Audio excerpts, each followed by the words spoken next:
batazi imodoka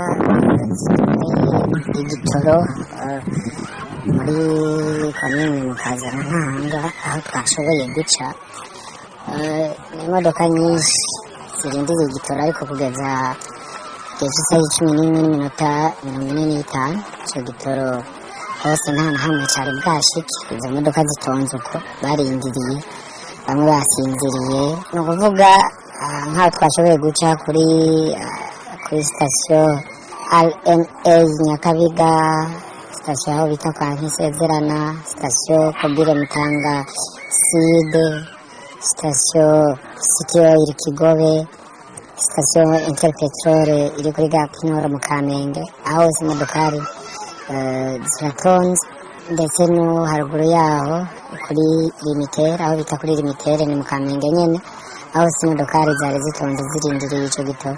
Gusa ico abo bunguruza abantu canke abo barondera ico gitoro batazi nuko amasaha nk'aya amaze kugera batazi ryari igitoro kiza kubonekera.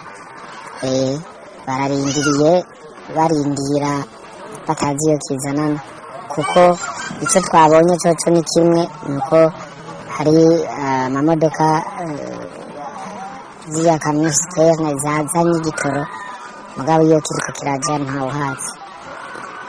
Umwiheburo ni mwinshi